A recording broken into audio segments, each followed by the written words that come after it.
Hola, muy buenas noches. Saludamos a los colombianos en una nueva entrega del Noticiero de la Cámara.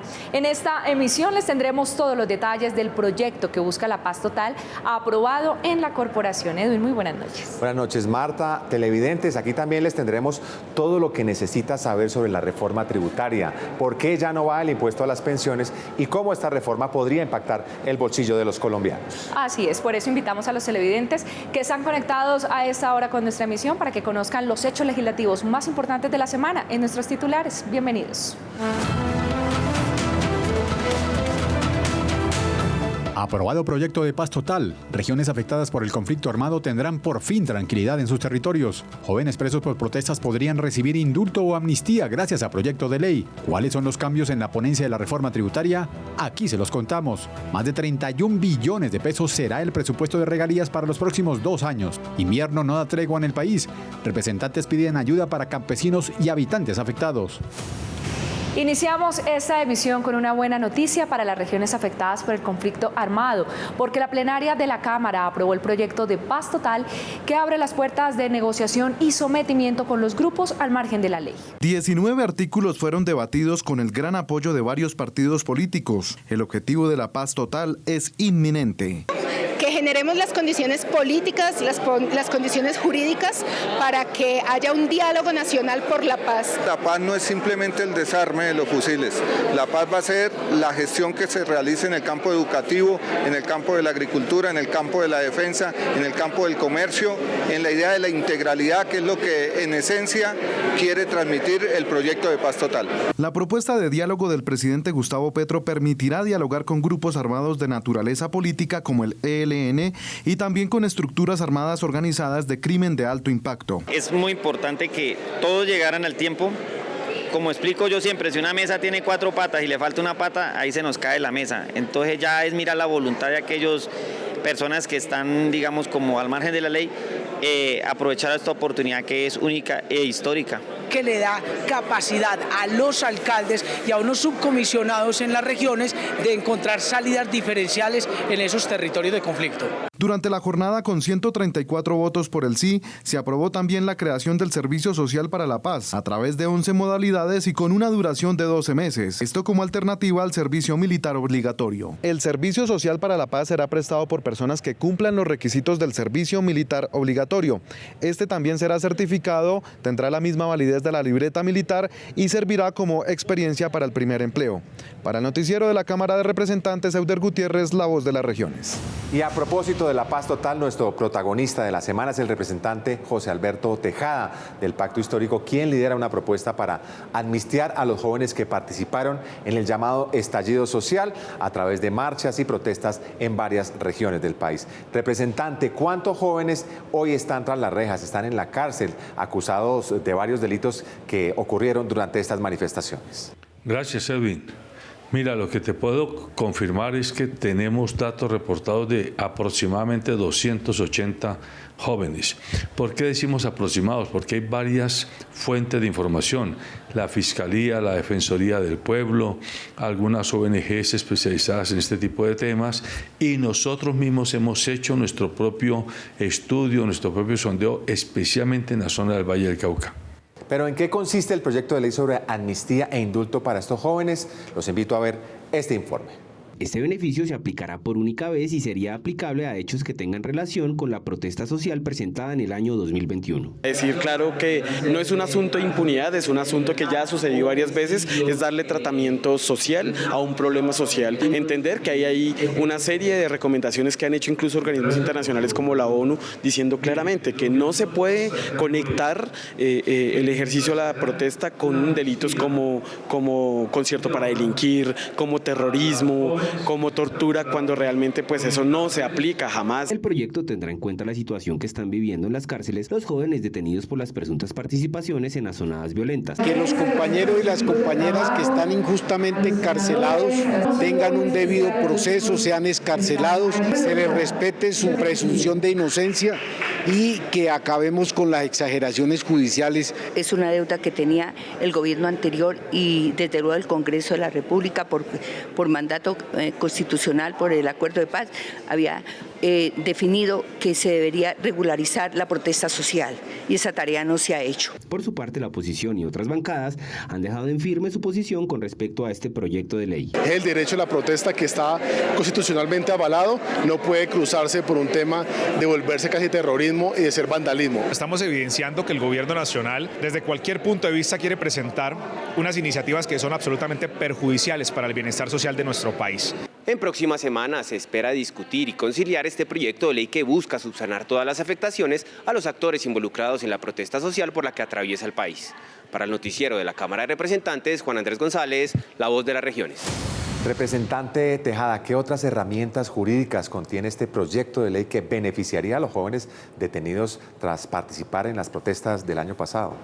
Edwin, lo más importante de decirle a la opinión pública es que esta propuesta, este proyecto de ley, primero no es una propuesta para promover la impunidad, pero la lógica enseña que si la Fiscalía acusa a alguien que es terrorista o delincuente es porque tiene la prueba.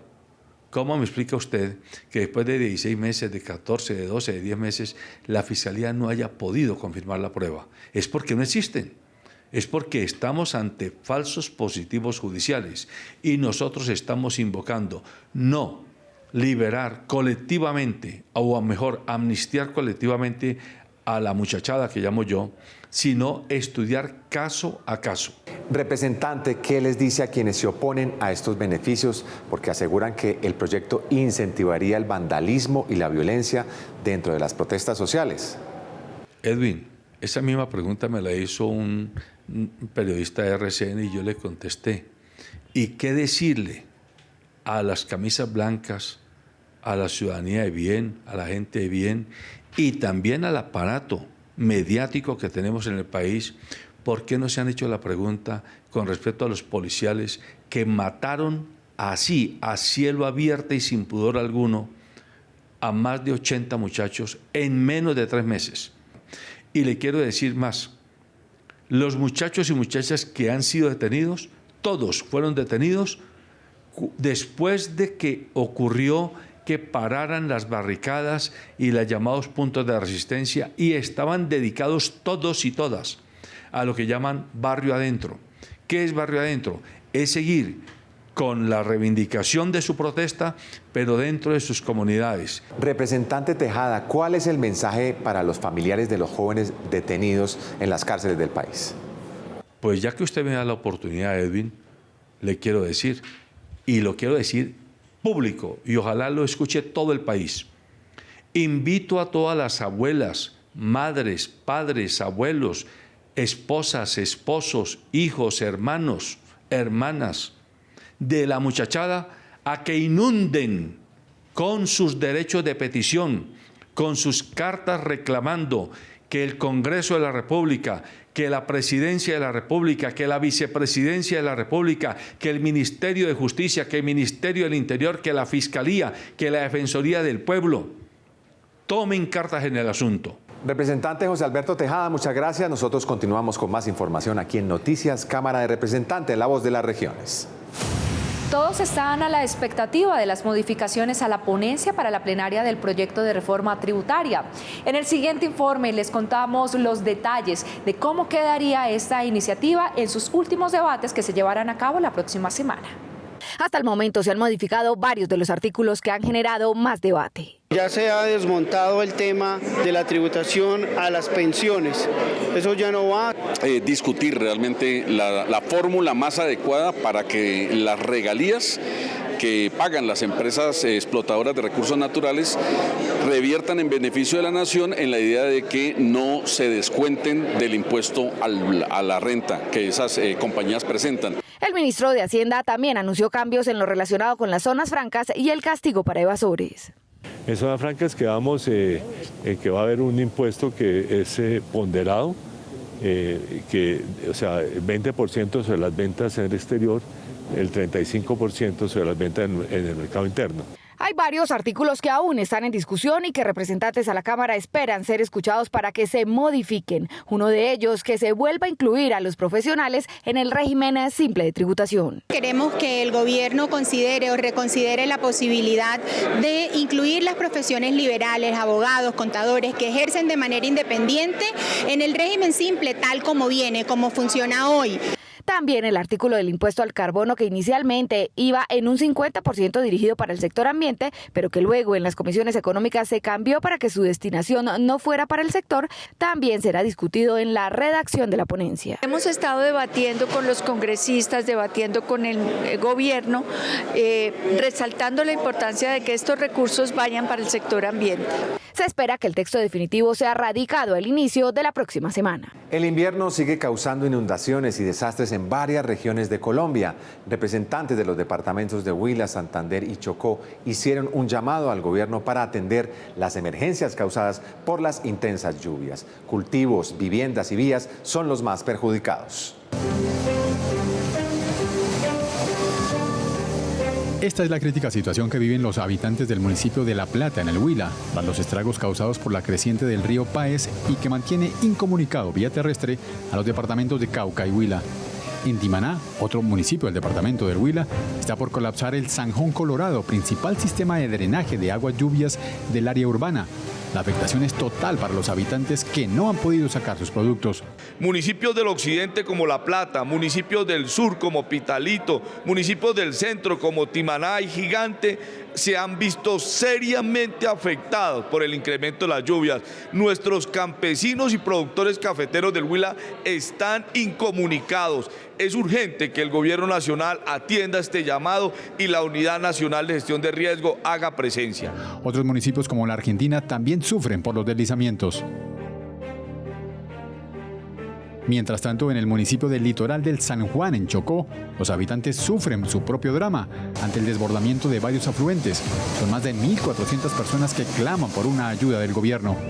Vean cómo están las gallinas, todos inundados, todos los enseres están en riesgo. Situación muy preocupante que estamos viviendo acá en el municipio litoral del San Juan. La representante Erika Sánchez, segunda vicepresidenta de la Cámara, aseguró que la comunidad de Santa Elena de Lopón se encuentra afectada por la mala condición de las vías que comunican al municipio de Vélez y otros municipios de la región. Nos duele que Santander siga ocupando lamentables puestos en los informes finales de Pro Santander con negligencia de la malla vial. Estamos en el puesto número 28 de 32 departamentos. Acá no vemos desarrollos en las vías ni primarias, ni secundarias, ni terciarias. Las vías terciarias se convierte en el cuello de botella de los campesinos. 2 horas de camino por unos caminos que son inviables para sacar una carga de maíz. Eso no es justo con el campesino. El gobierno presentó a las comisiones económicas el presupuesto bienal de regalías para el periodo 2023-2024, el más alto en la historia del país. Estos se obtienen como contraprestación a la explotación de recursos naturales no renovables y que se invertirán en las regiones. 31.3 billones de pesos serán los recursos provenientes de las regalías entre 2023 y 2024. Un presupuesto basado en supuestos macroeconómicos que servirá como motor de desarrollo en las regiones a través de la ejecución de varios proyectos. Debe impactar positivamente a todos los territorios, sobre todo los territorios productores y los territorios donde la pobreza es mayor. Es una buena noticia para la inversión de los municipios y de los departamentos en temas de paz, de conservación ambiental, de ciencia y tecnología. Este presupuesto es el más alto en la historia del país. Se pasa de tener 17.27 billones de pesos en el 2021 y 2022 a un presupuesto de 31.26 billones de pesos. Es decir, que se tendrá un aumento del 81%. Para los que siempre han criticado aquí el sector de los hidrocarburos, pues déjeme decirle que el 75, el 80% de estos recursos son producto de la explotación de hidrocarburos en el país. Los presupuestos son previsiones de ingresos, son expectativas, es lo que esperamos que se recaude en los próximos 2 años. pero será una realidad. Preocupación que fue resuelta por el viceministro de Hacienda. Nosotros tenemos unas proyecciones de 825.000 barriles hacia el siguiente año, que es lo que uno espera de una respuesta de un repunte en producción cuando hay altos precios del petróleo. La discusión de este presupuesto continuará en los próximos días, en donde también se hablará de la preocupación por la baja ejecución que se ha tenido en el presupuesto anterior. El precio del dólar se acerca a los 5.000 pesos y aunque los exportadores ven aumentar sus ingresos, varios productos de la canasta familiar siguen al alza, pues son importados. Representantes de varios partidos piden medidas urgentes para controlar la tasa de cambio. Hoy Colombia importa cerca de 14 toneladas de alimentos que con el alza del dólar han incrementado su precio significativamente. Antes, una caja importada de manzanas costaba 140.000 pesos, ahora está en 170.000. La libra de ciruela antes costaba 6.000 pesos y ahora está entre 9 y 12.000 pesos. La libra de uva antes costaba 8.000 pesos, pero ahora está entre 12 y 15.000 pesos. A nosotros nos afecta como vendedores, como compradores, imagínense, es que comprar ya es difícil y vender pues más. Al incrementarse el dólar, obviamente van a subir los fertilizantes que son importados, ¿cierto? Pues se complica el cultivar aquí en el país. Por ejemplo, la lenteja. Yo compraba bulto de lenteja a 205.000 pesos. Esta semana llegó en 230.000, se incrementó 25.000 pesos en bulto. Ante esta situación, desde la Cámara de Representantes se están tomando medidas para fortalecer el sector agropecuario. De la Comisión Económica, exactamente la cuarta, llegamos a un acuerdo de poner 4.1 billones al tema de la agricultura. ¿Para qué? Para incentivar nuevamente al campesino a la siembra. ¿Para qué? Para esto vamos a comenzar a mitigar estos altos costos. La incertidumbre que hay en los inversionistas, tanto nacionales como internacionales extranjeros, pues es una incertidumbre verdaderamente catastrófica. Entonces, el dólar como va, pues nos va a impactar en la canasta familiar. No podemos culpar a un gobierno que apenas arrancó hace 2 meses. El presidente Petro cogió, o el país, por decirlo de alguna manera, asumió el país con un dólar al alza. Representantes a la Cámara hacen un llamado a los colombianos para que apoyen los productos nacionales y así no paguen altos costos. Cuando usted compra en el mercado campesino, tiene un apoyo al campesino nuestro, tiene unos productos muy baratos, de excelente calidad, con baja contenido de fungicidas, herbicidas, matamalezas. Desde la Cámara de Representantes se continuarán analizando medidas de choque para enfrentar los altos costos por el precio del dólar. Las irregularidades del programa de alimentación escolar fue el tema central de una audiencia pública en la Cámara. En el debate denunciaron que miles de niños de regiones apartadas aún no cuentan con este beneficio. El programa de alimentación escolar PAE en Colombia vale 2.8 billones de pesos, de los cuales el gobierno nacional aporta 1.3 billones. Se están quedando 2 millones de niños, niñas y adolescentes sin el beneficio de la alimentación escolar en diferentes regiones de Colombia. Quiere decir que en algunas zonas del territorio nacional los muchachos tienen que esperar o tienen que jugar al pico y placa, hoy me toca, mañana no me toca. Falta infraestructura.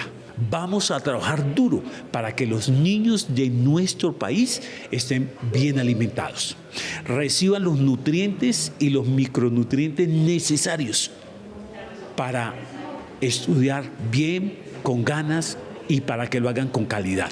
Otro de los factores es el problema de la accesibilidad para que los productos lleguen a los sitios más apartados. Contamos con deficiencia en la infraestructura, cocinas y comedores. Requerimos de que el gobierno nacional nos invierta y aumente el presupuesto para construir esta infraestructura que tanto nos hace falta. El representante González solicitó al gobierno nacional aumentar los recursos para darle cobertura total al programa en todo el país. Ampliar la cobertura en salud para los abuelos de los cotizantes es la esencia de un proyecto de ley que avanza en la Comisión Séptima de la Cámara. Actualmente, cuando una persona quiere incluir a otro beneficiario, debe hacer un pago adicional.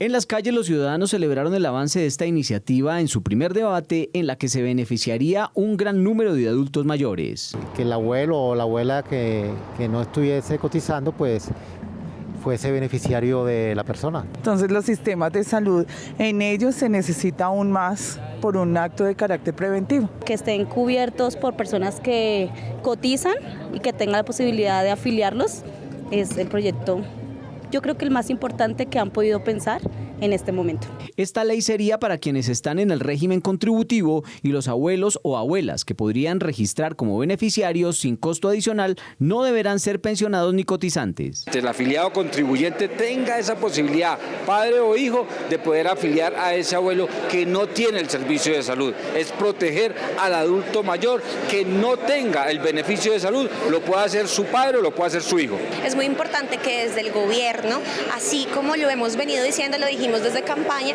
pues se presenten medidas como estas y se trabaje en conjunto con el Congreso de la República para que sea una realidad. Esta iniciativa pasará ahora a segundo debate, pero antes se hará una mesa de diálogo con el Gobierno Nacional para tratar temas como, por ejemplo, el impacto fiscal que tenga esta iniciativa. John Contreras, noticiero de la Cámara, La Voz de las Regiones. Con respecto a las cifras son verdaderamente alarmantes. Que obliga a tomar acciones importantes está dado en niños y adolescentes. El suicidio infantil es un fenómeno creciente que nos debe generar alerta. ¿Qué lo provoca? ¿Cómo prevenirlo? ¿Qué dicen las autoridades y los expertos? Estas y muchas otras dudas las vamos a resolver en Activamente, porque la salud mental está en nuestras manos. En el canal Congreso, todos los lunes a las 7 de la noche. Acompáñanos. Representantes de la Comisión Sexta escucharon al director de la Unidad Nacional de Gestión de Riesgo, Javier Pava, quien aclaró los detalles de la unificación con el Fondo de Adaptación.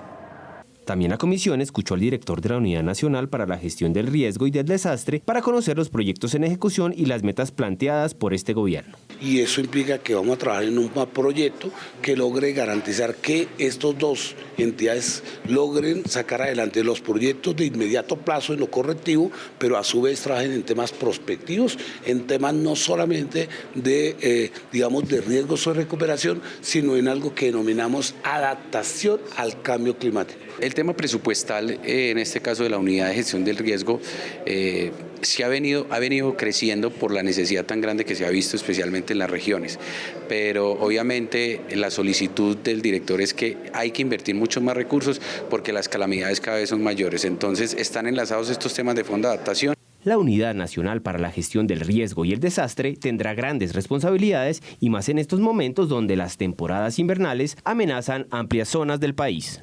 Estas son otras noticias en la Cámara de Representantes. Las entidades públicas o privadas a las que se les tenga que solicitar tutela más de una vez por la misma violación de derechos fundamentales serán sancionadas. Así lo contempla un proyecto de ley que fue radicado esta semana. La sanción está entre 20 y 200 salarios mínimos mensuales legales vigentes que se le aplicarían a aquellas entidades públicas o privadas que reincidan en la violación de los derechos fundamentales. Hoy es común que una persona tenga que pedir un medicamento, alguna entidad, una EPS se lo niegue, tenga que pedir una acción de tutela, la juez ordene o el juez ordene que se le entregue el medicamento y que el siguiente mes tenga que repetir este mecanismo. La bancada de La Paz radicó el proyecto de ley por medio del cual se declara la música vallenata como símbolo de la cultura colombiana en el mundo, donde se reconoce el valor y el esfuerzo de todos aquellos autores e intérpretes que crearon este género musical. Todos hemos acogido este proyecto de ley para que el vallenato sea símbolo de cultura de Colombia en el mundo. El vallenato lo escuchamos y lo vivimos en todo Colombia. No soy costeño, soy del Caquetá, pero fue la primera música que aprendí a bailar y por eso estamos aquí apoyando este proyecto. Con una nueva radicación insisten en el proyecto de ley para el manejo integral del sobrepeso y la obesidad denominado MISO, esto con el objetivo principal de la prevención. Que las alcaldías, que las gobernaciones trabajemos todos unidos por esta pandemia. Después del COVID-19 creíamos que era la peor pandemia, pero la peor pandemia que tiene la humanidad y los colombianos es la obesidad. Entonces este proyecto de ley busca la prevención y tener IPS y RIAs integradas para el manejo del tema del sobrepeso. El representante Mauricio Cuellar encabeza el segundo foro que se realizará en la tarde de este viernes en Florencia, Caquetá, para socializar varios puntos del proyecto de ley que busca la protección para la Amazonía. fortalecer las alcaldías municipales de la región amazónica para que se puedan adelantar los POTs y los EOTs de manera ordenada, rápida. Y 3, buscar la manera que a través de un impuesto del consumo excesivo del agua se puedan tener fondos para poder financiar esos proyectos de conservación, de restauración y de protección de la Amazonía colombiana. Esta semana el gobierno y los diferentes gremios iniciaron las discusiones para definir el salario mínimo de los colombianos para el próximo año. Hay que recordar que la Constitución Política ordena que el aumento del salario mínimo debe ser superior a la inflación más un punto de productividad y nuestra inflación ya se acerca al 12%. Sin embargo, también incide la proyección del crecimiento económico.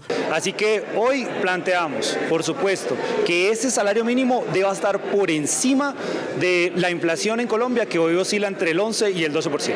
Debemos pensar sin golpear la generación de empleo, cómo el salario mínimo se le da a los trabajadores sin que ellos pierdan el poder adquisitivo. Algunos sectores afines al gobierno nacional han pedido que el aumento del salario mínimo para el próximo año sea sobre el 15 o el 20%. El 15 de diciembre termina el primer plazo para acordar el monto del salario para el próximo año y el 30 de ese mismo mes es la fecha máxima para la expedición del decreto del aumento salarial. Con respecto a las cifras son verdaderamente alarmantes. Que obliga a tomar acciones importantes está dado en niños y adolescentes. El suicidio infantil es un fenómeno creciente que nos debe generar alerta. ¿Qué lo provoca? ¿Cómo prevenirlo? ¿Qué dicen las autoridades y los expertos? Estas y muchas otras dudas las vamos a resolver en Activamente, porque la salud mental está en nuestras manos. En el canal Congreso, todos los lunes a las 7 de la noche. Acompáñanos.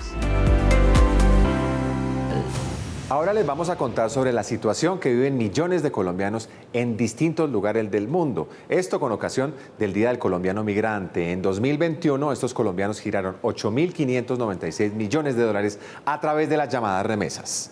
Escuchar a los colombianos en el exterior y a la Cancillería, así como la conmemoración del Día del Migrante Colombiano, fue el propósito de las comisiones segundas del Congreso, un evento que por ley las comisiones deben reconocer cada año en una sesión especial. Efectivamente, reconocer todo ese trabajo, pero no solamente el trabajo de personas que procuran atender a la migración colombiana en el exterior, y nuestra apuesta es ampliar esta curul, al menos para garantizar que tengamos las dos que teníamos antes. Lo que vale es lo que está escrito. Más que una celebración, es la oportunidad de que ellos puedan hablar. Nuestros hermanos y hermanas colombianas en el exterior a veces se sienten como invisibilizados. Aportar al cambio de legislación en Colombia, en las normativas y la jurisdicción de la movilidad humana, con un enfoque en derechos humanos. Fortalecer los consulados y más presupuesto solicitó la Comisión Segunda. Pues ahí hay situaciones humanitarias que se están viviendo y los consulados tienen que atenderlos y tienen que actuar, pedirle a la Cancillería que fortalezca a los consulados. Se espera que en próximas sesiones el gobierno presente un informe detallado de la inversión presupuestal que atendería la crisis de los colombianos en el exterior. Los detalles de la reforma a la Ley de Educación Superior fueron revelados por el ministro del sector, Alejandro Gaviria. Se busca una mayor cobertura, más calidad, presupuesto y obras de infraestructura. Reformar de forma integral la Ley 30 de 1992 es lo que pretende una iniciativa que cursa en la Comisión Sexta. 1. Que el presupuesto de las universidades públicas crezca de acuerdo a sus costos y no solo con la inflación, como ha venido pasando hasta ahora, permitiendo que se amplíe la planta docente y de trabajadores y trabajadoras. 2. Matrícula cero, o sea, gratuidad de verdad. 3. Establecer un presupuesto fijo que crezca año a año para las instituciones técnicas, tecnológicas, universitarias de las regiones. Y el último punto es priorizar, algo que suena lógico, pero que hasta ahora no ha ocurrido, y es que la plata pública tenga la prioridad de llegar a las universidades públicas. No todo lo vamos a resolver con una reforma integral de la Ley 30. Hay temas de aquí, de los modos de pensamiento, de nuestra concepción de la educación superior, de la forma como aproximamos este debate. Pero sí vamos a abordar unos puntos que van a ser el resultado de unos diálogos que le hemos propuesto al Ministerio. Hay que salir a discutir esa propuesta en el territorio con las organizaciones de base, con los estudiantes, trabajadores y profesores en todo Colombia. Se espera que desde la corporación se den los debates correspondientes para que esta iniciativa se convierta en ley de la República. De esta manera llegamos al final de nuestra emisión. A ustedes los invitamos para que nos acompañen la próxima semana, donde les presentaremos todos los detalles de la reforma tributaria. También les contaremos qué va a pasar con el proyecto que busca acabar con las corridas de toros en todo el país. De nuevo a ustedes mil gracias por conectarse con nosotros. Nos vemos dentro de 8 días. Feliz noche.